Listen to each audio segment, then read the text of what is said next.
are just 3 rounds remaining of the only Super League in football that really matters. And with nothing yet decided, it is nail-biting stuff for both those at the top and at the bottom. And it is crunch time at the bottom as 11th placed Aston Villa host 12th placed Bristol City.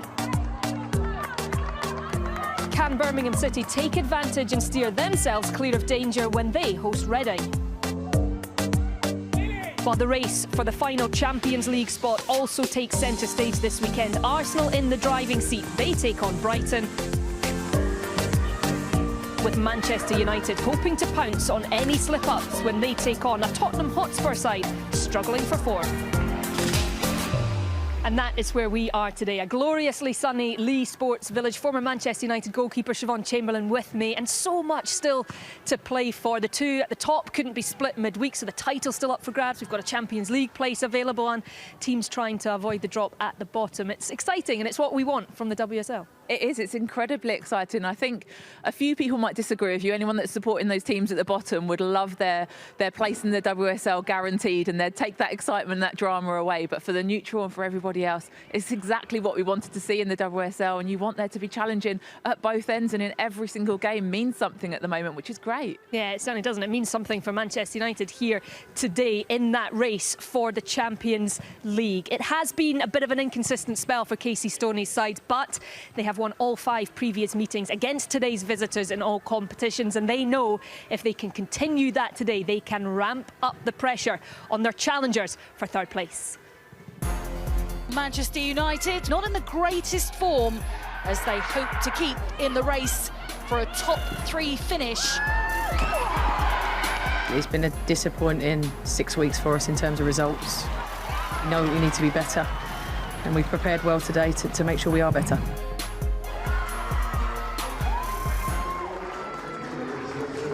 Talking you through this one, former Tottenham defender Jenna Scalacci alongside Vicky Sparks. This is their 6th meeting since United reformed 3 years ago, and ominously for the visitors, United have won every single encounter between these two sides since then. So, 2-time World Cup winner Kristen Press returns for Manchester United in their only change from their FA Cup thumping of 3rd tier Burnley. Leah Galton and Alessia Russo are welcome additions to the bench after injury. Russo hasn't played since mid-October. Influential defender Ashley Neville makes her first start for Tottenham since the end of January after injury. She is in for Esther Morgan, while Josie Green replaces Abby McManus, who's on loan from Manchester United and therefore ineligible. Tottenham sit 8th. They know if they avoid defeat, they will have effectively secured survival with 2 games to play. Here is Millie Turner. Scored the winner against Tottenham in October. Manchester United took a while to break Tottenham down on that occasion as well. Can they fashion a chance here? Here is Hansen getting past Neville. And it is the opener for Manchester United. And there is the clinical scorer once again.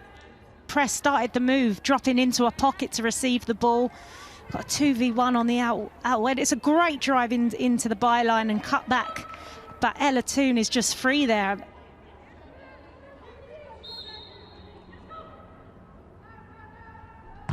Manchester United corner. High and looping and away by Tottenham. Toon will send it back in. And that is a beautiful header from Kristen Press. Back in the starting lineup. Back amongst the goals. Kristen Press doubles Manchester United's advantage, 2-0. That was a great ball into the danger area there. Tottenham again second to react to the clearance, and they've been punished again. A lovely header into the bottom corner.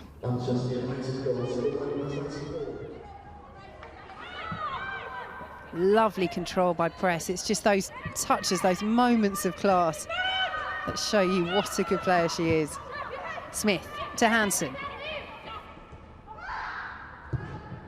Hansen with the delivery. And again, it's a dangerous one. And there is the 3rd for Manchester United. Jess Sigsworth on the score sheet. And Manchester United threatening to run away with this. Hansen again showing causing so much trouble down here on the left-hand side, driving with the ball, a great cross in and just bounced off Harrop there. I'm not sure she knew much about it, and a really calm finish.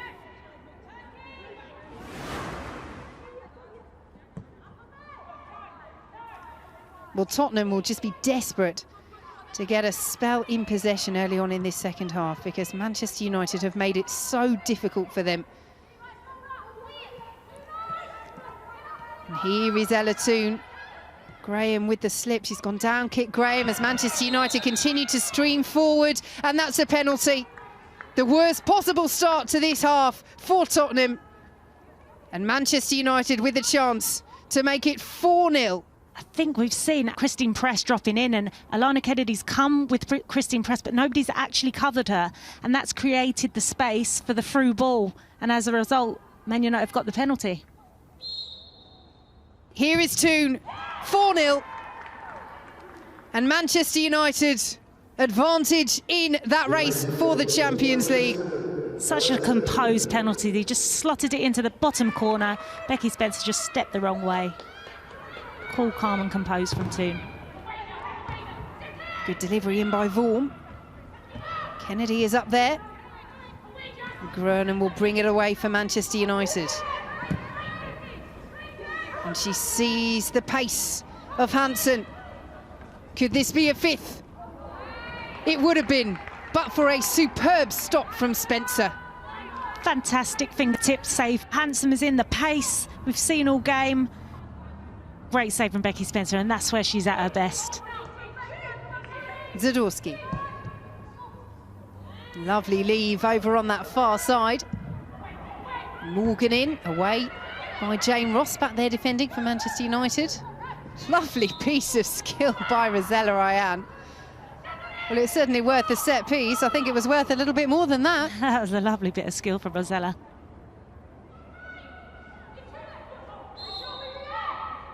Will it be Vaughan on the right or Kennedy on the left? It is Kennedy, and it's absolutely fantastic. What a strike, a fantastic free kick set piece there. Taking a deflection that's helped into the top corner of the net, but take nothing away from that strike. No chance whatsoever for Mary Earps, but Tottenham have lost the match. So it finishes at Leigh Sports Village. Manchester United 4, Tottenham 1. I think it's the best I've seen Kristen play for us. I thought she came off really well at the right times, faced forward, and when she came off, she played behind, she played the right run, the right balls at the right times, made the right runs, and I thought Ella was good again. So, yeah, I don't think any player out there, didn't play well today, so it was a real team performance. I don't think we reacted very well to the goal today, unfortunately, which is totally different to last weekend. And we have to take responsibility for that and get back on the ball and control the game a little bit better than what we did at that stage. Well, it was pretty convincing for Manchester United in the end. Delighted to have player of the match, Kristen Press, with us as well. Kristen, a great performance from a personal level, but also from a team level, and those vital 3 points that you knew you had to get today. Yeah, it was a big performance from the team. We've had a tough second half of the season, and now we know what we have to do. We need to take points every single match to put the pressure on the top three. How much did you enjoy that today? You were able to have a bit of freedom out there to drop deep and to be involved deeper and then at the attacking end as well. Yeah, it's my favorite type of match when I get to be on the ball a lot. Different games call for different things from a 9, and I was just happy that there was so much space for me to be able to help connect the team and help us play out of pressure. Yeah, Casey Stoney said it was your best performance in a Manchester United shirt. And Siobhan, I know you were very impressed as well by what Kristen offered today. I was, and you can see from the highlights, she comes deep and gets on the ball. Like you said, you want to be on the ball, you want to be facing up, but also you play off the back line of the defenders, and that makes it so hard for them to know. The Tottenham defenders didn't know whether to step high, whether to drop off. They kind of ended up in no man's land, and you pulled them all over the place. Ended up with a goal, with a player of the match performance. Yeah, assists as well. There was a big win last week in the FA Cup. There had been inconsistency before it, but what was the message from Casey coming into today, coming into these last few games of the season, in terms of what you need to do as a group of players to try and end with a very special season? Yeah, I think there's been moments in the beginning of the second half of the season where we felt very disjointed and we had some other stuff going on. And so I think just before this week, we were able to come together as a team and really focus on these final 3 league matches, the importance of them from a table standpoint, but also from a team standpoint. And it's just about getting better every game, putting your foot in front of you and keeping your head down and doing your job. Yeah, you made it very difficult for Spurs today, Siobhan. They had a great start to the match, but then sort of struggled to really get much time on the ball. But they did get a goal right at the end, and I'm sure they'll be very pleased that their endeavours throughout the afternoon did result in something. They will do, and it was a fantastic free kick right into that top corner. But I know from as playing under Casey Stoney before and as a former goalkeeper, you will be incredibly frustrated not to keep a clean sheet from the game. But to score a free kick like that, it was worthy of that top corner and a little bit of pride for Tottenham at the end of the game. Yeah, it certainly was indeed. And Kristen, last few games at Manchester United for you, what would it mean to you to, if you do leave in the summer, leave with Champions League football and a legacy that you've left here? Yeah, I think from the beginning, that's what we're going for, Champions League. And so it's tough now, it's out of our control. So I think there's, the secondary lesson of how can this team also be ready so that whenever that moment happens, they're ready to compete. Well done today, a fantastic performance, and that win did put Manchester United into 3rd place outright, so it is over to Arsenal now to try and claim it back as they hosted Brighton at Meadow Park. Talking you through it, Chris Sharples.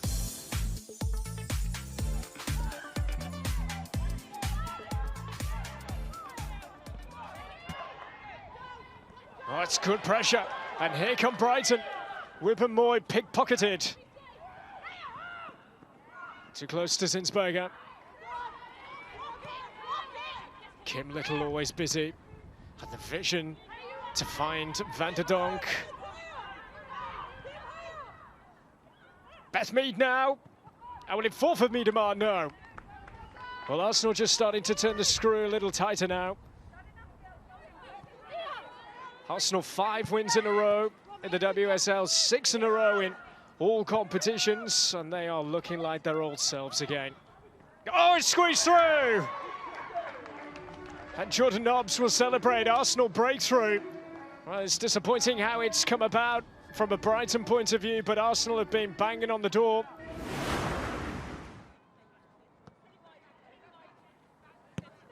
Whippermoy, it's a fabulous pass. Miedemar is in! Oh, and she's put it wide. McCabe, encouraged to come forward. Talk about sweeper keeper, Zinsberger. Oh, and an error here, and it might just work out for Brighton. Oh, and it's wide. What a let-off for Arsenal.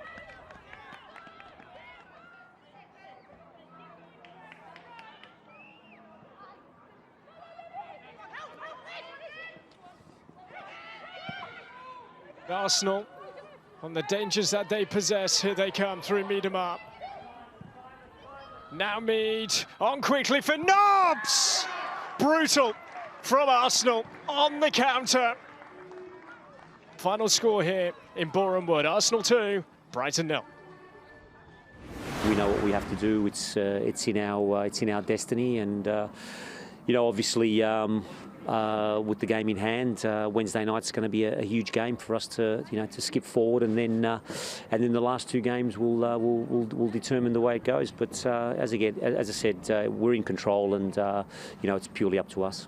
The attitude today, I thought it was spot on. I just think, final third, a little bit more quality, and perhaps we could have got something out of the game. But credit to them, I think they're a very, very good side. But in terms of performance, I am really pleased. Well, Siobhan, Arsenal were asked the question earlier on today. They'll have known that Manchester United had won here in the earlier kickoff, and they went out and answered the question themselves, didn't they? They did, and a convincing 2-0 win in the end with 2 goals from Jordan Nobbs.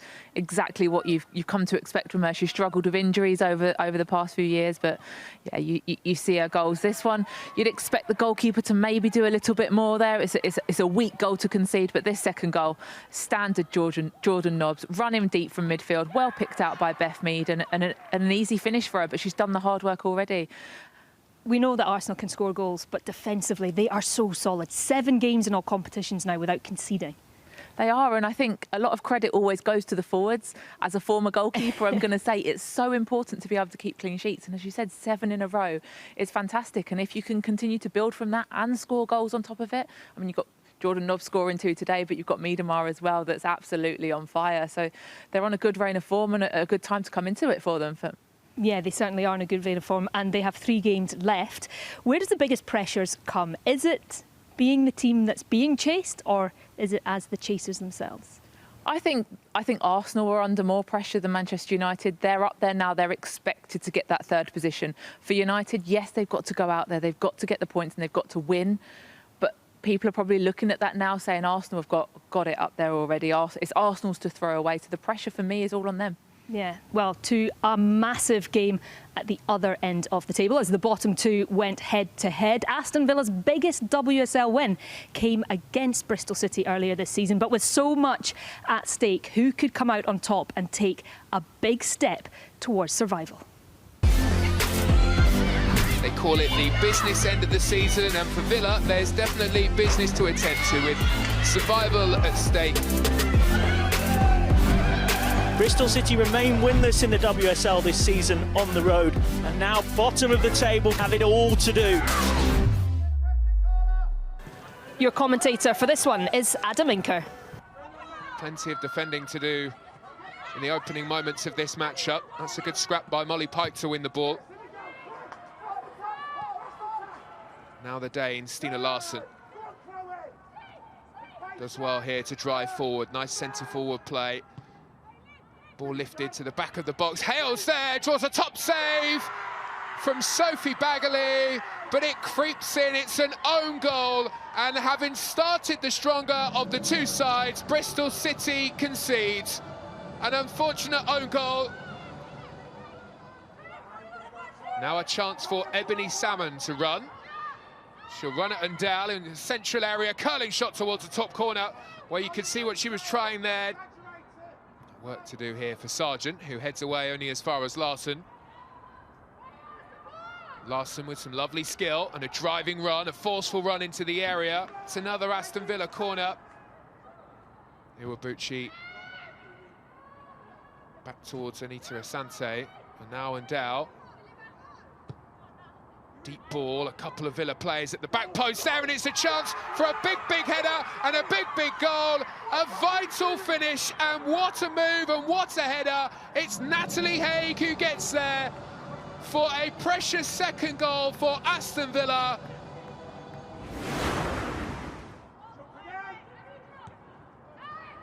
Pike who's in the way. Arthur wins it back, on towards Ale now.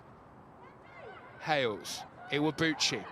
Thought about the shot, lays off to Gregory. Gregory might shoot, does shoot! Brilliant stop, Bagley. Iwabuchi, nice touch, on towards Hales. Hales on the spin, fed into midfield. Arthur with a drive, up towards the top corner, clatters the crossbar. Ball comes into the penalty area. Some questions to answer here. And it's the substitute who has just come onto the field, Faye Bryson. Her first touch of the game. And what a moment from her, sending the ball up into the top corner, a lifeline for Bristol City. Now work to do at the other end for Aston Villa. Salmon being wrestled from behind by Ndal, and it had to be a free kick. Bristol City send in a good-looking ball, and it's crept in, has it? Well, would you believe this? There is late drama in this game. It's heartbreak for Aston Villa. It finishes here. Aston Villa 2, Bristol City 2. Encouraging we got the 2, could have been more, should have been more. And we know defensively that we are a team who can keep clean sheets and be resilient. So it bodes well moving forward into the Birmingham game now. The big thing for me was just to see that we had the belief in ourselves that we could get back into the game, and you know, virtually with the last kick we get the equaliser. So being in a position we was in at half time, we would have took a point 100%. Well, it was honours even in the end between the bottom two, but for your former team, Bristol City, what a comeback. And that must do so much to them in terms of building them up and boosting them into these last few games, because it's going to be a real fight for them. It is, and it was an outstanding comeback, and to show the resilience, the mentality, that's what you need when you're down there fighting at this end of the season. When things are going a little bit against you, you need to pick up points. Faye Bryson to come on and to score this goal with one of her first touches of the game, left foot, top corner, left the goalkeeper with no chance at all. And then this, right at the death, 95th minute, straight in. Oh, it got me a little bit excited watching that game at the end. Yeah, goalkeeper's nightmare, that ball into the box. But from an Aston Villa point of view, they have got a game in hand. It is in their hands. It's against their local rivals, Birmingham City. Another massive game. How do they bounce back from what they would have thought would have been 3 points yesterday? I think they've got to just remove it from their mind. They put in a good performance to start with to get them 2-0 up, and they know that they can score goals. They know they've got players that can go out there and get the result. They just need to keep their mindset switched on. Don't let it go at the end. And you play in your local rivals. There's no bigger game, especially when you're at the bottom end of the table at this end of the season. Yeah, another cracker to look forward to. Well, just above the bottom two, West Ham and Birmingham City were both looking for wins today that would go a long way to ensuring their safety in the WSL. For Carla Ward's side, it was a home game against Reading, while for West Ham, they took on Everton.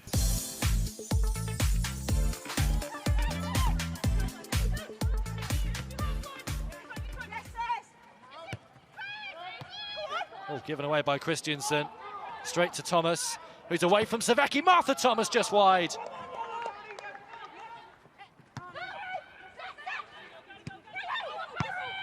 Pattinson's ball forward and Sorensen's onside here. Brosnan makes the save though.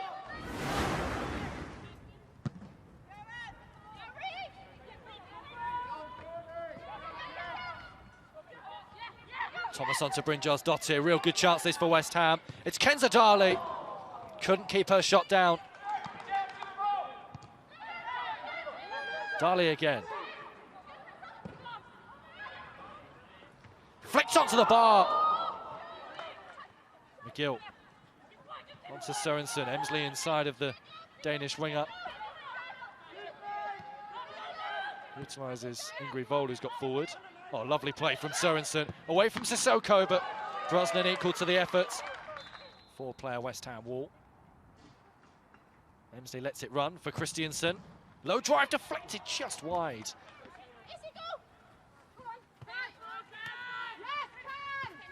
Excellent play from Darley onto Van Egmond. First time ball looking for Martha Thomas, who could be away here up against Finnegan. Good ball into Reddish, who'd made the forward run from right wing back. It's finished here in East London. West Ham United 0, Everton 0.